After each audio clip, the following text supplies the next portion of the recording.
OpenAI, the supposed crown jewel of the entire artificial intelligence revolution, suddenly hits the brakes. They announced to the world that they are pausing the training of their next generation frontier models. They are freezing their autonomous agent development.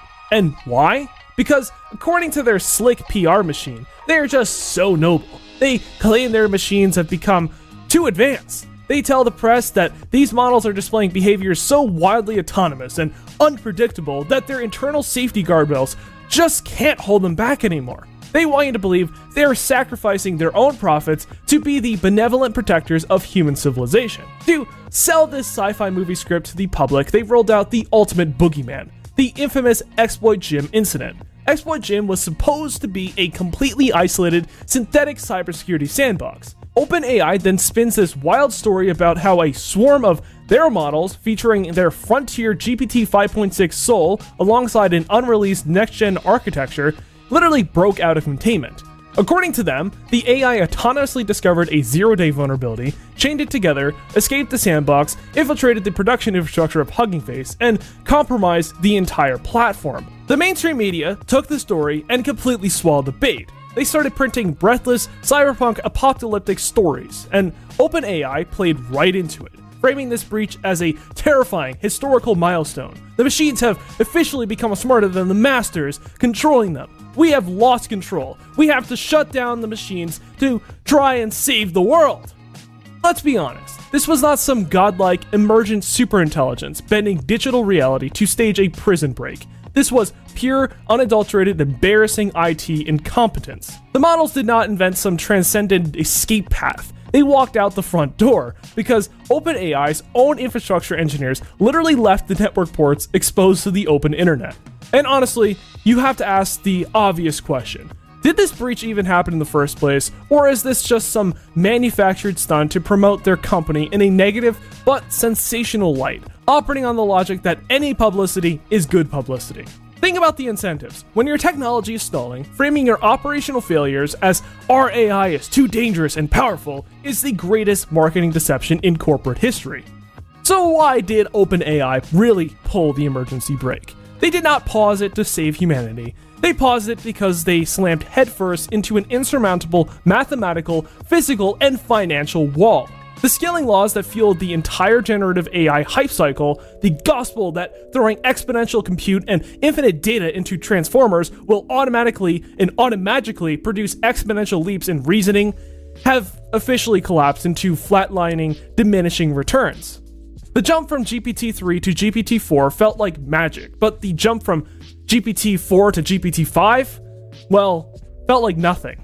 The massive leaps in capability that Sam Altman explicitly promised to venture capitalists and sovereign wealth funds to justify their insane valuation are simply not materializing. And behind that technological plateau is the real killer: total resource starvation. In 2026, training a true frontier model requires tens of billions of dollars in advanced silicon, dedicated power substations, and industrial cooling systems. OpenAI is running out of scalable compute, and more importantly, they are running out of liquid cash. The safety pause is nothing more than a convenient, socially conscious smokescreen to hide a desperate liquidity crisis. They are out of money and out of compute, and transformer architecture is hitting into a logarithmic ceiling. Behind closed doors at OpenAI headquarters, that technological plateau, well, set off a civil war.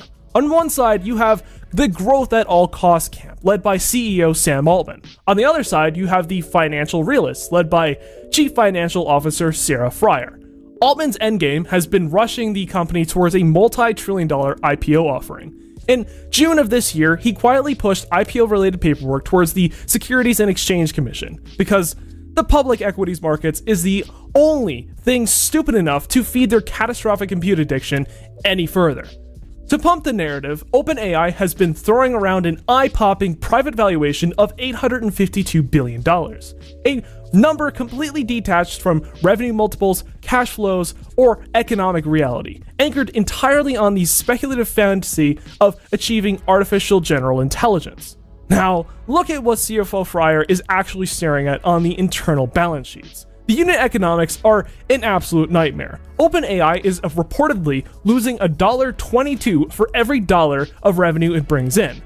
Well, yeah, That means every time a new customer signs up, they lose cash even faster than they did before. Leadership can brag all they want about 20% month-over-month revenue growth in July or a 32% surge in enterprise accounts, but none of that matters if servicing that demand accelerates your bankruptcy. Prior knows the second an S1 filing hits the public desk, the SEC and Wall Street analysts will tear those numbers to shreds. If institutional investors realize the technological moat is gone and the business model is burning money at an industrial scale, OpenAI faces a catastrophic valuation collapse that will make the WeWork meltdown look like a minor accounting error. When the executives realized the equity valuation was a complete mirage, the C-suite collapsed into an all-out mutiny. In the months leading up to the end of Q2 2026, OpenAI suffered a staggering exodus. 10 top executives walked out the door in rapid succession. The loudest alarm bell rang on August of 2026 when Chief Revenue Officer Denise Dresser abruptly quit after just 8 months on the job. Think about that for a second. Dresser is an enterprise software titan pulled directly from Slack and Salesforce. She was brought in specifically to build the enterprise engine and sell the growth story to Wall Street for the IPO. For a sitting CEO to walk away before her 1-year equity cliff even vests, that tells you everything you need to know. Are the books cooked? Executives do not abandon massive unvested equity packages right before an IPO unless they know the ship is taking on water and that the public markets are going to slaughter the valuation. They scrambled to replace her with Dolly Ryack from Wiz, but the bleeding was already catastrophic. Brad Lightcap, the chief operating officer and an 8-year veteran, stepped down. Fujisimo left, chief product officer Kevin Weil resigned, chief marketing officer Kate Roach walked, and Bill Peebles, the head of their Sora video division, abandoned post. The entire leadership evacuated. And how did OpenAI respond to keeping the rest of their engineers from fleeing to Anthropic? They pulled off one of the most desperate financial maneuvers in Silicon Valley history. They burned $7 billion of their own balance sheet to, execute an internal tender offer, buying out employees' shares at the artificial flat valuation of $852 billion. In a healthy company, secondary tenders are funded by eager outside institutional investors desperate for a piece of the pie. OpenAI had to use its own dwindling operational cash to buy off its own employees. That is not strength, that is an emergency $7 billion bribe designed to trap talent inside a golden cage before the valuation implodes. Now back onto Rogue AI, because OpenAI is weaponizing the July Hugging Face breach to orchestrate massive regulatory capture, erecting legislative walls so high that open source developers, even Meta included, get completely choked out. That means any lean startups, are completely fucked. Look at the 3-pronged legislative assault they are backing. First, California Senate Bill 53, the Transparency in Frontier Artificial Intelligence Act. Signed by Gavin Newsom and effective January 1st, 2026, this law targets frontier developers pulling in over $500 million in revenue. It mandates massive compliance frameworks for catastrophic risks, forces a 15-day critical incident reporting window, and slaps companies with $1 million civil fines per violation. OpenAI flipped from opposing state regulations to aggressively backing SB 53 as a national model.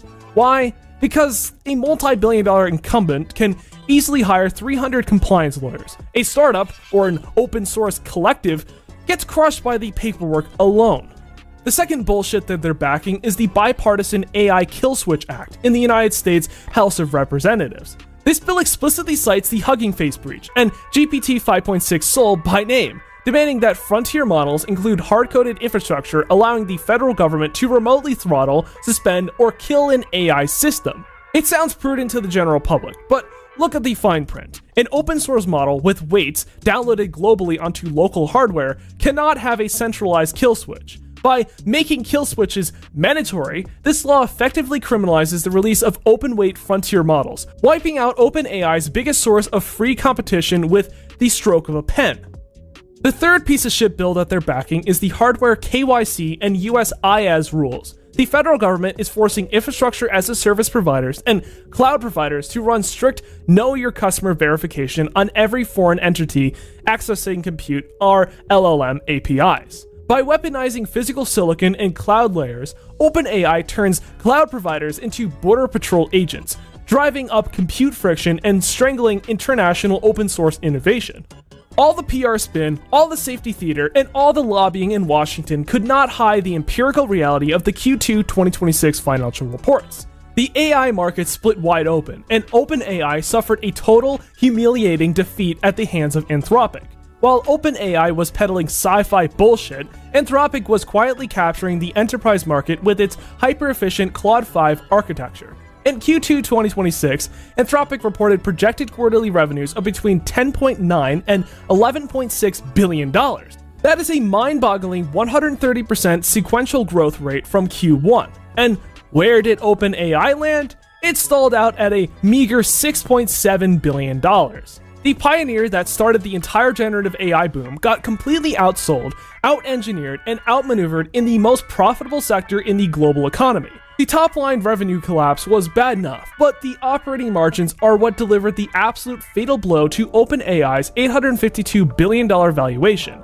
In Q2 of 2026, Anthropic achieved something no major frontier AI lab had ever managed to pull off: actual operating profitability. Anthropic posted an adjusted operating profit of approximately $559 million.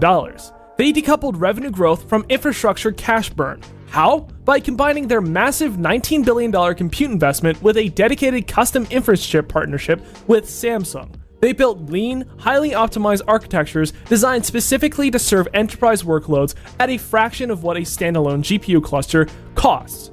Now look at OpenAI. In the exact same quarter, OpenAI posted an apocalyptic operating loss of $12.3 billion. That brings their total cash incineration for the first half of 2026 to a staggering $21 billion. This is the mathematical proof that OpenAI's technological approach is broken. While Anthropic turns a healthy gross profit on its enterprise API calls, OpenAI is lighting their dicks on fire. Their models are bloated, over-parameterized, and rely heavily on brute force compute that is completely unsustainable to operate at enterprise scale. When an incumbent has worse margins, worse enterprise retention, and an evaporating moat, they pull the last desperate lever they have left: a scorched earth price war. This August, OpenAI announced massive panic-driven API price cuts. They slashed their flagship GPT 5.6 Sol model by over 20%, dropping it down to $4 per million input tokens. They slashed their GPT 5.6 Terra model by 20%, and they gutted their high-speed GPT 5.6 Luna model by a staggering 80%. Do not believe the PR bullshit that OpenAI is trying to claim. Scaling efficiencies. Yeah, no scaling efficiencies could be found here. When you are already burning $12.3 billion a quarter, slashing prices by 80% is not an efficiency victory. It is an act of pure desperation to stop enterprise clients from fleeing to Claude 5. And that desperation is destroying their core financial lifeline: the circular financing scheme with Microsoft. For years, the game was simple. Microsoft injected billions of Azure compute credits into OpenAI. OpenAI burned those credits to train models, and Microsoft recorded that consumption as surging cloud revenue. It was a closed-loop accounting paradise. Except now, that loop is broken. By slashing API prices far below the actual cost of electricity and silicon, the end-user cash flowing back to OpenAI cannot even begin to cover the cost of future compute. The era of growth at all costs is officially dead. The frontier AI market is no longer about who can be the best at selling a sci-fi story. It is a brutal war of unit economics, operational efficiency, and silicon optimization. And while they bleed billions trying to survive that margin war, the horrifying truth is that their entire trillion-dollar empire is propped up on a manufactured illusion, which is exactly why I need to click this video right here on your screen to see how OpenAI shot themselves right in the foot, and head, and limbs, and everywhere. Or you can get the fuck out of here. Thank you guys for watching.